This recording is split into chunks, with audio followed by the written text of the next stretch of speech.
अभी नहीं वो उधर और कैमरे में धुलिया डिस्ट्रिक्ट का जो हमने सदारत का इस्लाम पार्टी का लीडर दिया नासिर पठान साहब, हमारे धुलिया शहर के नौजवान इस्लाम पार्टी का शहरी सदर जिसे अभी हमने बनाया वसीम अकरम साहब, मंच पे तशरीफ फरमा मालेगांव म्युनिसिपल कॉर्पोरेशन की मेयर नसरीन शेख साहिबा, मेरे साथ मालेगांव से आए हुए इस्लाम पार्टी के तमाम ही कारपोरेटर्स, इस्लाम पार्टी के तमाम योगदारान, अभी मेरे हाथों से और जिन लोगों का भी ऐलान किया गया धुलिया शहर और धुलिया डिस्ट्रिक्ट के इस्लाम पार्टी के तमाम ही योगदारान, मैं सबसे पहले धुलिया शहर की आवाम शुक्रिया अदा करता हूं और साथ ही साथ वसीम अकरम साहब, नासिर पठान साहब, शाहिद अंसारी साहब और उनके तमाम ही साथियों का मैं शुक्रिया अदा करता हूं कि आप लोगों ने मालेगांव शहर के मेयर समेत इस्लाम पार्टी के तमाम ही कॉर्पोरेटरों का और मेरा यहां पर इस्तकबाल किया। मैं आपका बहुत बहुत शुक्रिया अदा करता हूं।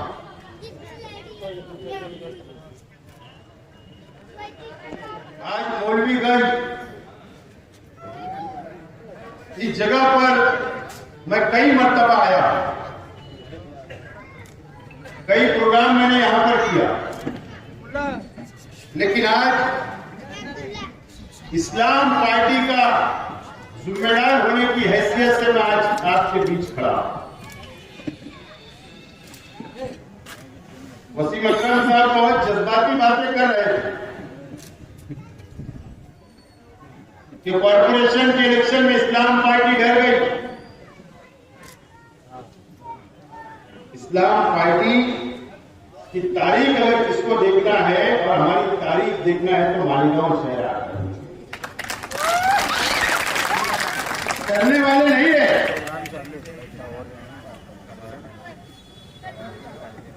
वो एक शेर है ना,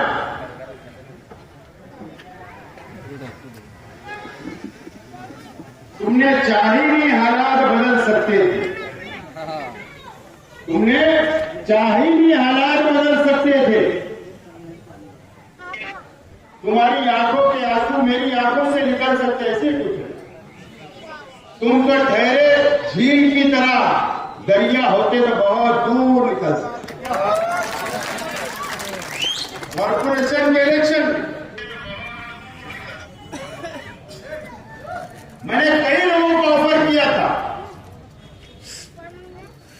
हमारे कई साथी यहां पर आए कि आप इस्लाम पार्टी का टिकट लेकर यहां पर इलेक्शन लड़ो, हमें एक मौका दो, लेकिन इनकार कर दिया गया।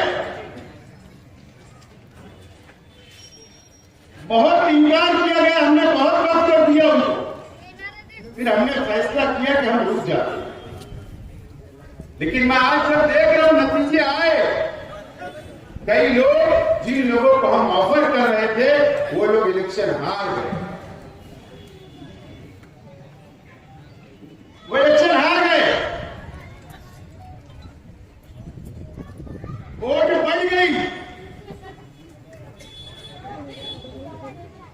खैर वक्त तो अभी और आने वाला है। आज इस्लाम पार्टी का झंडा देने के लिए वसीम अकरम के पास में आया हूं, इस्लाम पार्टी का झंडा देने के लिए नासिर पठान के पास आया हूं और इस्लाम पार्टी का झंडा आज ये मरकज वाली मस्जिद के बाजू में ये स्टेज लगाकर मैं देकर जा रहा हूं और इंशाअल्लाह ये शहर के ऊपर इस्लाम पार्टी का झंडा लहराएगा। मुझे यकीन भाई थोड़ा उधर हो। मैं बकरीद की मुबारकबाद देता आप लोगों को।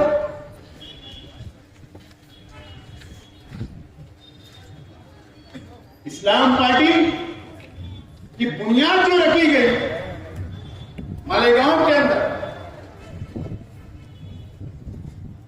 असेंबली इलेक्शन में हारा, हिम्मत नहीं हारा। इस्लाम पार्टी दोबारा खड़ी हुई, कॉर्पोरेशन के अंदर हम दोबारा खड़े रहे और हिंदुस्तान के अंदर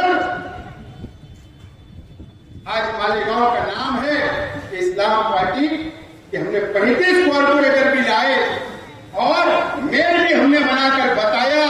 पूरे महाराष्ट्र के अंदर हिमायत का कई मेयर नहीं बना, पहली मर्तबा कॉर्पोरेशन के इलेक्शन लड़े और पहली मर्तबा हमने मेयर बनाने का काम किया।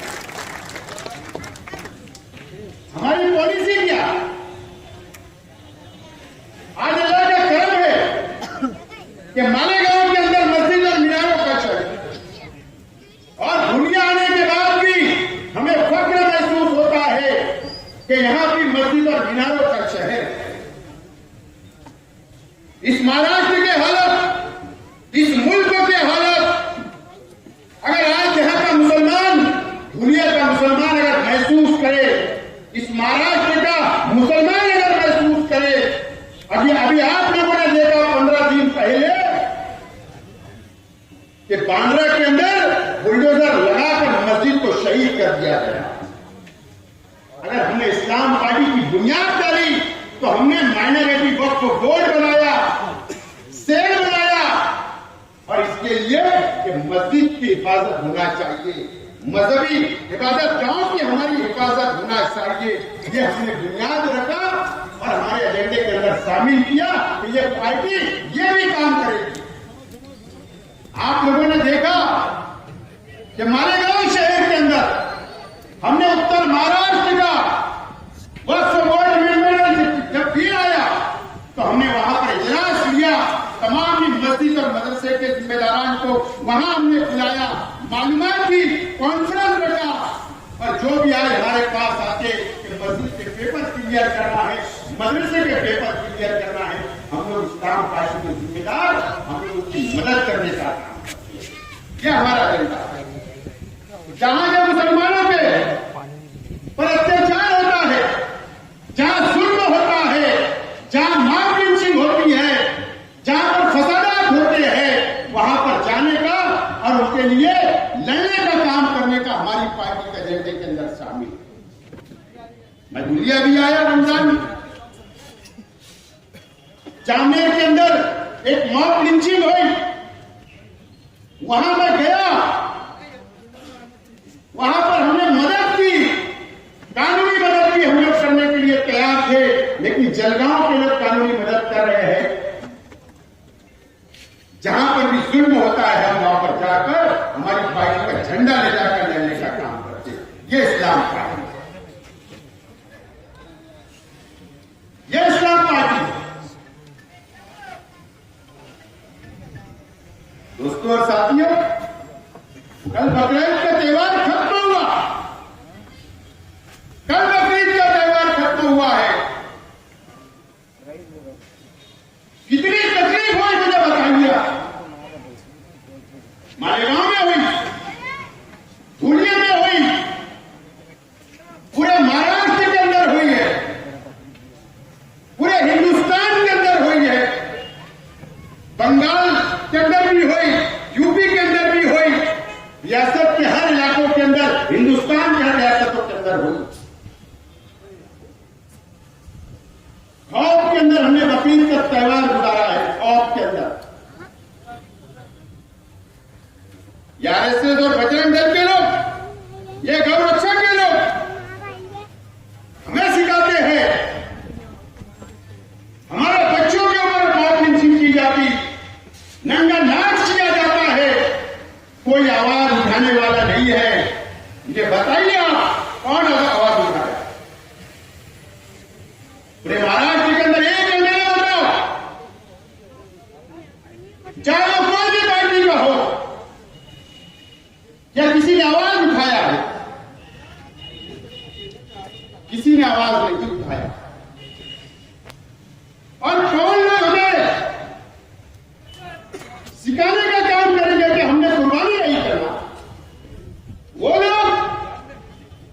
जो लोग इस महाराष्ट्र की सरकार के अंदर बैठे हैं, ये सरकार के अंदर शिवसेना जो बैठी है शिंदे घाट की, ये सरकार के अंदर जो बैठे हैं, इनको क्या याद नहीं है क्या? जब ये 40 आमदार लेकर भागे थे गुवाहाटी के अंदर, आसाम के अंदर, तो वहां पर मंदिर के अंदर सांडों की कुर्बानी दी थी। मैं उसको कुर्बानी नहीं बोलूंगा, तुमने जो बलि देने का काम किया था, यही तकलीफ हो रही है। वहां जाकर मंदिर के ऊपर तुम बलि देते हो अपनी आस्था के लिए ना। अरे हमारी भी आस्था है, हमारा भी मजहब है, हमारा भी मजहब है। बकरीद पर हम कुर्बानी करते हैं, फर्ज है हमारे पर, हम करते हैं, तो आप अपने का काम करते हैं। मैं ये नहीं बोलता हूं कि हमने कानून हाथ में लेना चाहिए, मैं ये नहीं बोलता हूं कि रंगीन जानवर की कुर्बानी होना चाहिए, लेकिन उसके आड़ में अगर कोई काला ले जाता है तो आप रोककर उसके मुंह में गोबर डालते, उसको मारते हो, उसके साथ गाड़ियां रोकते हो, गाड़ियों को जलाने का काम करते हो। इस महाराष्ट्र के अंदर हुआ है, कोई बोलने वाला नहीं। कौन लड़ेगा? यह सवाल इस महाराष्ट्र के सामने आज खड़ा है, कोई बोलने के लिए तैयार नहीं है। कौन आवाज उठाएगा? कौन आवाज उठाएगा? यहां के बीजेपी के एमएलए भी लंगाराज करते, कोई नाले के ऊपर बुलडोजर लग गया, मुसलमानों के घर को बुलडोजर के जरिए निकाल दिया गया, बुलडोजर चल गया, न्यूज बन गई, किसी ने आवाज नहीं उठाई। क्यों?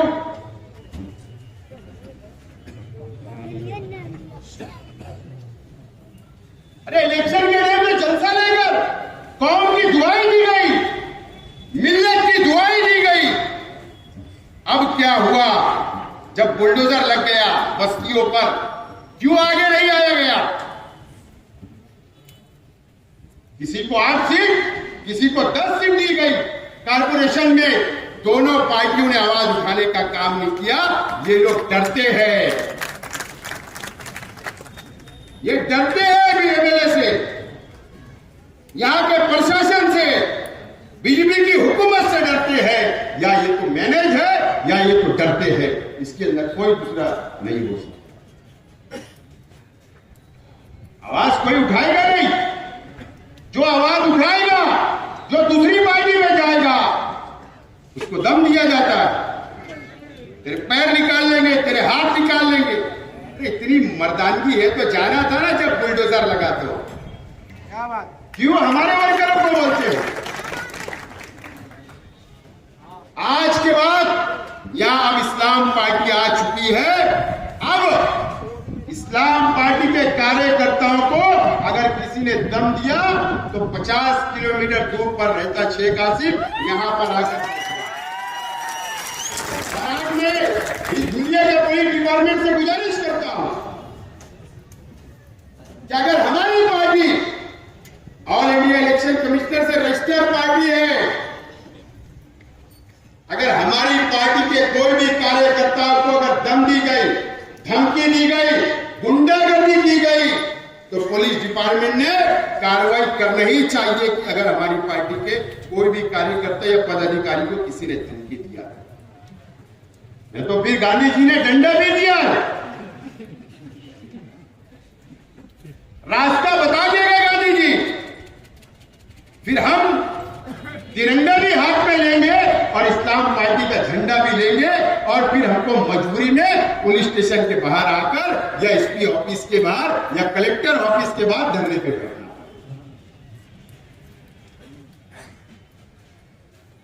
इतने खौफ में नहीं रहना चाहिए। जिस हिसाब से हम लोग रहते हैं ये बहुत गलत बात है। मुझे बहुत बोलना है, कौन कौन सी पार्टी से छूट कर आया, फिर मालूम पड़ा कि दूसरी पार्टी में जा रहे। ये धुलिया शहर के अवाम इस बात को नोट करे कि हुजूर की शान में गुस्ताखी करने वाली पार्टी के अंदर तुम्हारे मुस्लिम कारपोरेटर जाने वाले हैं। आज मैं बोलकर जा रहा हूं, सिर्फ और पैसे के लिए, तुम्हारे लिए नहीं। कोई हमदर्दी नहीं है दुनिया के मुसलमानों से, कोई तुम्हारे मसाइल हल करने के लिए नहीं जा रहा, सिर्फ और रुपया पैसे के लिए। हुजूर की शान में गुस्ताखी करने वाले, गुस्ताखी रसूल की पार्टी के अंदर जाने वाले हैं।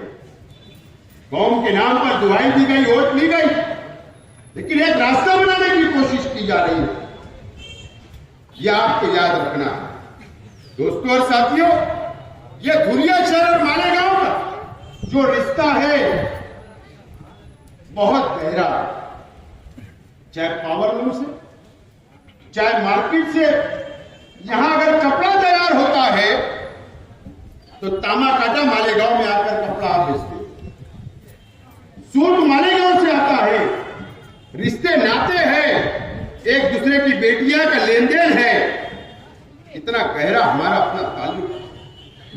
क्या हुआ, किरीट सुमैया, धुलिया भी आया, मालेगांव भी, यहां के बीजेपी के एमएलए भी साथ।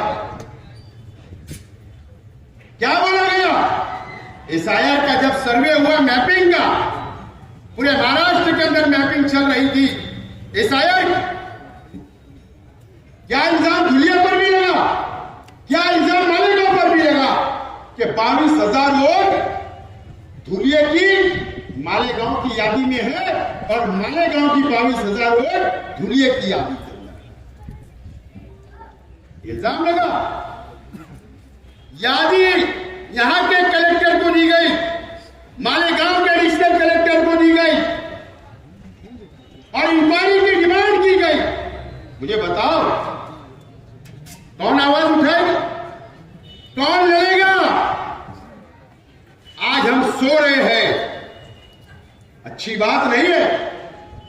जब एसआईआर का सर्वे मुकम्मल हो जाएगा, वो 22,000 नाम यहां पे डिलीट कर दिए जाएंगे, मालेगांव के डिलीट कर दिए जाएंगे। आपको पता होना चाहिए कि बंगाल के अंदर क्या हुआ, 90 लाख वोट काट दी गई। बिहार में क्या हुआ, 70 लाख वोट काट दी गई। अब महाराष्ट्र का नंबर है, क्या होगा? नाम कटने के बाद एनआरसी लागू कर दिया जाएगा। कौन लड़ेगा? क्या तुम्हारा लीगल सेल तैयार है? क्या कोई एडवोकेट का पैनल आपने तैयार किया? क्या यहां के लीडर संजीदा होकर बैठे? क्या यहां के कॉर्पोरेटर संजीदा होकर बैठे?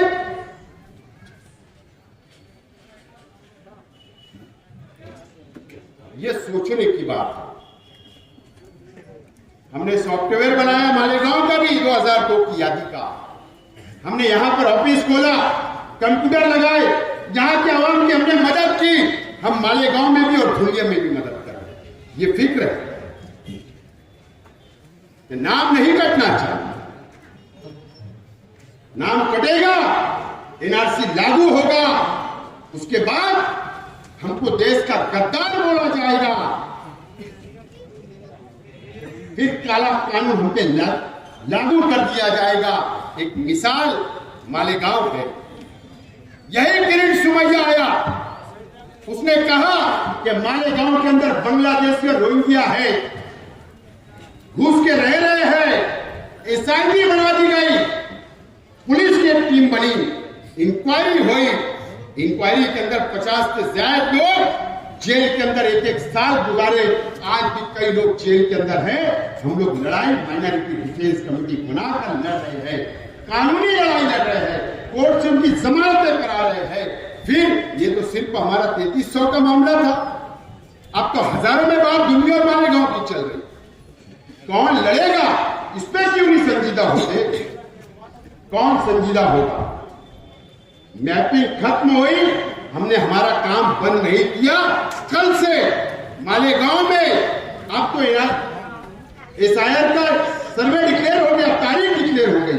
कल से हमारे वर्कर घर घर जाने वाले हैं पूरे शहर के अंदर। मैं आज हमारे दोनों सदर और पूरी टीम से गुजारिश करता हूं कि जो हम घर घर जाकर पॉम्पलेट के जरिए मुकम्मल मालूमात क्या पेपर लगने वाले हैं वो देने वाले हैं, हम आपको भी देते, आप धुलिया के घर में पहुंचाइए और अव्वल तैयारी करने का काम आप लोग करेंगे, ये मैं गुजारिश करता हूं, ये मैं गुजारिश करता हूं। दोस्तों और साथियों, ये आफत हमारे पर क्यों आई? ये क्या आपने सोचा? मालेगांव पर रोहिंग्या का इल्जाम, आप 22,000 नाम का धुलिया और मालेगांव में इल्जाम, यह आफत क्यों आ रही है? क्या आपने कभी सोचा? पार्लियामेंट का इलेक्शन हुआ, पार्लियामेंट में धुलिया लोकसभा से बीजेपी की सीट हार गई। किसके वजह से आई? कांग्रेस की सीट आई, किसके वजह से आई? मालेगांव के लोगों ने 2 लाख वोट दिया, आपने 80,000 से ज्यादा वोट आपने दिया, वन साइड 2,80,000 वोट सिर्फ मालेगांव और धुलिया के लोगों ने दिया, और इतराफ के देहातों को अगर मिला लेंगे तो 3.25 लाख वोट हमने दिया। मुसीबत क्यों आई?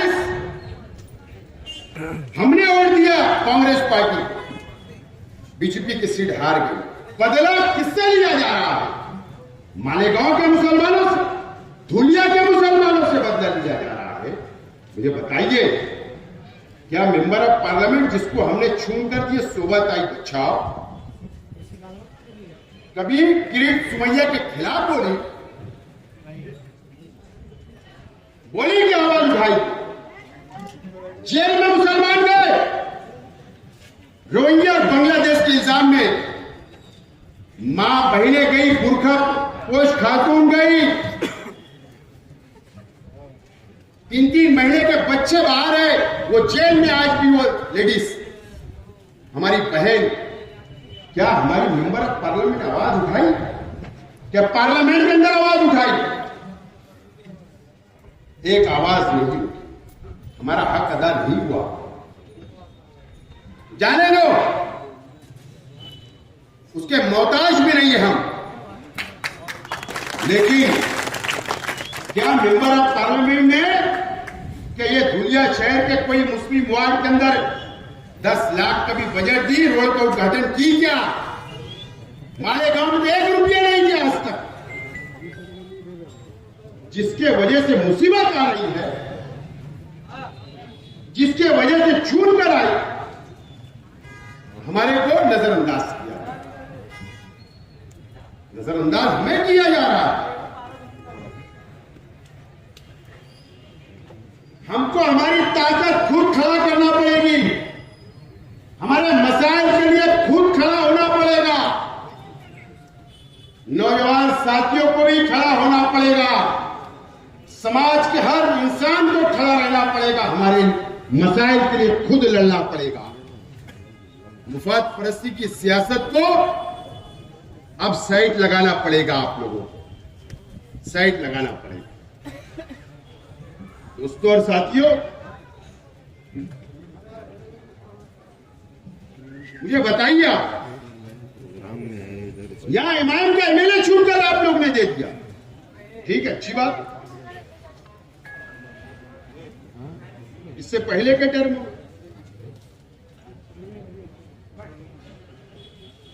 अरे हैदराबाद के ओवैसी बिरादरान धुलिया आते, जज्बाती बातें, मालेगांव आए, जज्बाती बातें, उसके बाद वो पलट के नहीं आते, फिर आप असेंबली में ही आएंगे, फिर कारपोरेशन में ही आएंगे, फिर पार्लियामेंट में ही आएंगे। इस्तेमाल करने का काम इस महाराष्ट्र के मुसलमानों का हुआ है, खास तौर पर धुलिया और मालेगांव, औरंगाबाद को। मुझे बताइए, आज अगर हमारी हालत ये है, इसके जिम्मेदार कौन है? अगर बंगाल के मुसलमान आज परेशान हैं, उसके जिम्मेदार कौन है? बंगाल में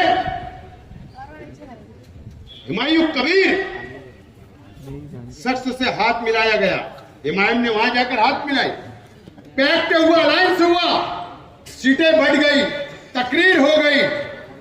बाद में हुमायूं कबीर का वीडियो वायरल होता है कि बीजेपी से 1000 करोड़ रुपया मांगा। उसी को बीजेपी ने मुद्दा बनाई, वहां की हुकूमत गई, आज मुसलमान परेशान। आसाम में क्या हुआ? आसाम में जज्बाती तकरीर, हुकूमत गई। मैं हैरान इस बात से रहता हूं कि आजम खान ने 2014 के अंदर पार्लियामेंट के अंदर खड़े रह के नरेंद्र मोदी और अमित शाह की आंख में आंख डाल के बात की थी और मुसलमानों के मसाइल उठाए थे, और हम कितने देशभक्त मुसलमान, ये सिर्फ तकरीर की उस दिन है और आज का दिन है। आजम खान जेल में, आजम खान की बीवी जेल में होती है, आजम खान का लड़का जेल में होता है। अतीक अहमद, उत्तर प्रदेश के अतीक अहमद, सरेआम कोर्ट के बाहर गोली मार दी जाती है। साबुद्दीन का क्या? जितने मुस्लिम लीडरशिप हिंदुस्तान की टॉप की थी, जिनका दबदबा था हिंदुस्तान की सियासत में, भारतीय जनता पार्टी आरएसएस छून छून कर बदला ली। इनको ही क्यों सिक्योरिटी है? इनको ही कुछ नहीं क्यों होता है? ईडी की कार्रवाई इन पे कुछ नहीं होती है। इनको खुला छोड़ दिया गया है कि जाओ हमारी मदद करो, मुसलमानों को जज्बात में लाओ, मुसलमानों की वोट का बंटवारा करो और हमारा रास्ता साफ करो। ये क्या हम कभी सोचते नहीं? उसके बाद बस इलेक्शन में प्रचार। क्या एजेंडा है तुम्हारे पास? क्या तुम कौम को देना चाहते? क्या आप समाज को देना चाहते हो? क्या आप मुसलमानों को देना चाहते हो? ये बताओ। ये नहीं बताते, उसके ऊपर कोई बात नहीं। ये आप मुसलमानों को, इस महाराष्ट्र के नहीं, इस मुल्क के मुसलमानों को अब सर जोड़कर बैठने की जरूरत है। हमारी लड़ाई आरएसएस से भी है।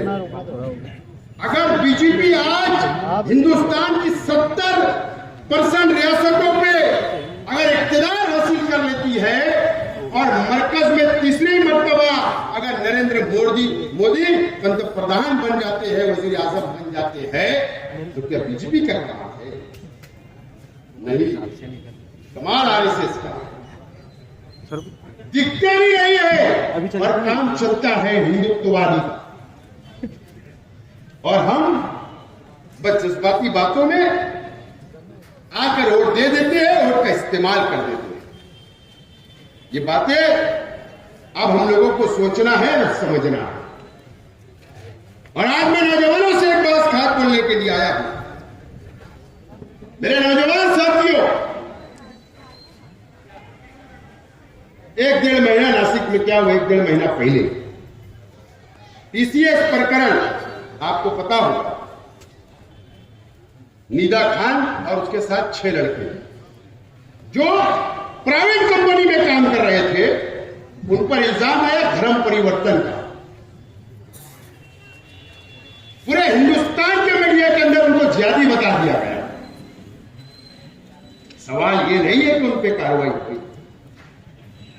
बात समझो नौजवान, खास तौर पर जो ग्रेजुएट है, जो पढ़े लिखे हैं, जिनके पास डिग्रियां हैं।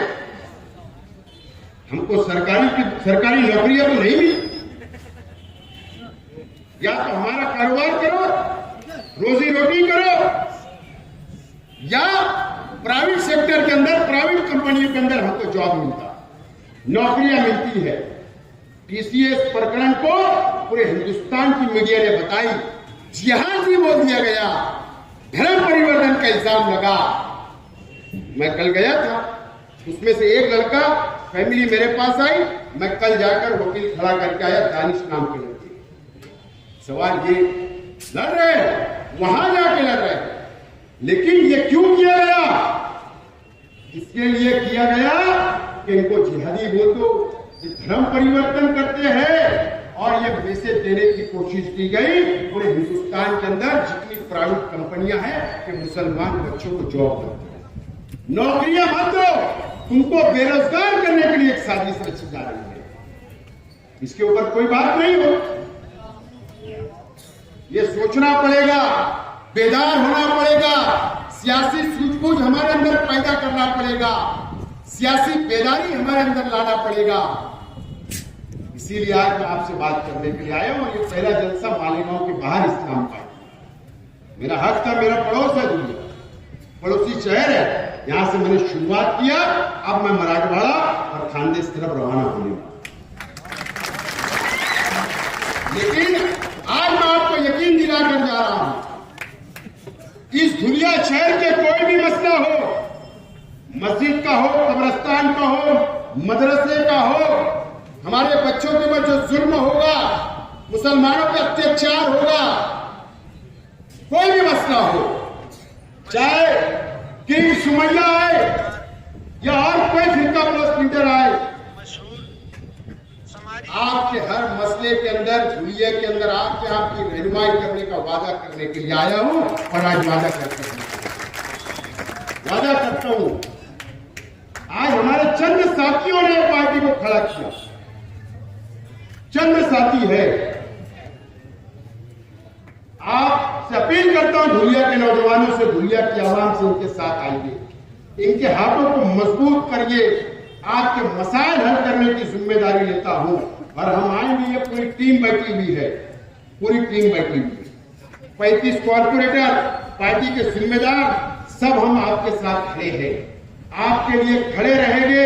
फिक्र करने की जरूरत आप लोगों को नहीं है, ये वादा करने के लिए आया, और किसी से डरने की भी जरूरत नहीं।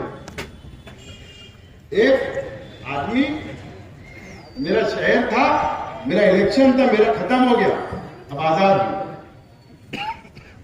दुनिया के लोगों के भी अमालनामा मेरे पास है, जो आपको धमकी देते हैं, डरने की जरूरत नहीं, अमालनामा मेरे पास ही रहता है, दुनिया का भी। मैं आज बोल के जा रहा हूं, हमारे कार्यकर्ताओं को, हमारे जिम्मेदार को, पार्टी के अहदेदारों को किसी ने धमकाने की जरूरत नहीं। हालत मजबूरी ये तो अमालनामा मुझे आकर खोलना पड़ेगा, खोलना पड़ेगा। आप लोग मजबूती से काम करिए, पार्टी को मजबूत करिए, पार्टी आपके साथ खड़ी रहेगी। ये वादा करता हूं आप लोगों से भी और धुलिया की आवाम से भी कि बेदार रहो। एसआईआर सर्वे मुकम्मल कराओ।